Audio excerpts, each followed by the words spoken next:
Good afternoon, it's Jeff at Budrum here, and this afternoon I've got my camera focused on these magnificent specimens of chilies.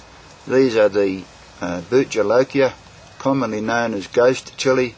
They're getting a bit of a name for themselves now. They're in the Guinness Book of Records as the world's hottest, or they have been.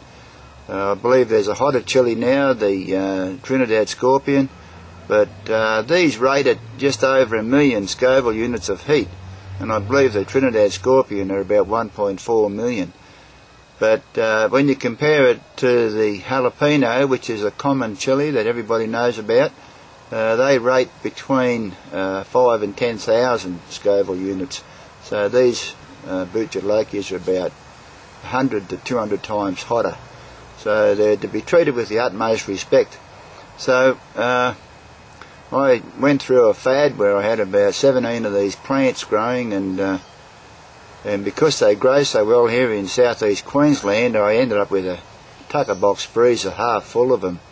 So I wanted to condense them down to a smaller area, and it took me all day to do it, but I cooked them down, and I had to use thick kitchen gloves, and I had to use the exhaust fan going, and I had a fan blowing the fumes out the window, and but that was okay. It was quite challenging, but at the end of the you had to be careful where you put your fingers as well, you know. So at the end of the day, when we put the pots and pans and the utensils in the dishwasher, that's when we had to leave the kitchen. The fumes were just so overwhelming coming out of the dishwasher, we just couldn't stay in the kitchen. But anyway, I gave my last plant away last year to a YouTube friend, and then I thought, hang on a minute, I've got all this chili in the freezer, but I haven't got the plants.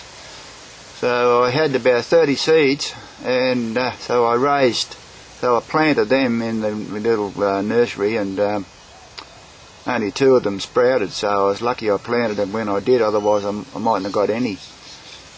So anyway, this is the first fruit out of those plants. I got them hanging on the bush, and they're magnificent chili and the bush, and you'd grow them just for their looks without having the chili part of it.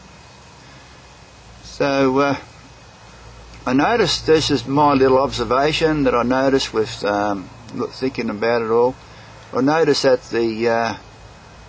the fewer seeds these chilies have, the hotter they get.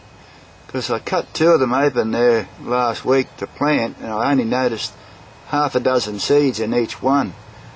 And I've noticed with the habanero and the Scotch bonnets and the red Savina, they don't have very many seeds in them compared to the colder chilies. You know, sometimes they're just packed chock-a-block full of seeds. And I found that I read that in nature, the chilies have their heat so that mammals won't eat them, and the chilies want to be eaten by birds, because birds don't have heat receptors where mammals do, and so they want. And when mammals pass the seeds are useless. They won't germinate, and whereas when birds pass the seeds, well, then they'll germinate, and they need to be distributed. So the chilies want the birds to distribute the seeds. So it seems they provide a lot more heat in the chilies with the fewer seeds, just to make doubly sure that mammals won't eat them. But anyway, that's my little story about these BHUT JOLOKIA chilies, and I'll close now. Thanks for watching. I'll catch you later. Bye.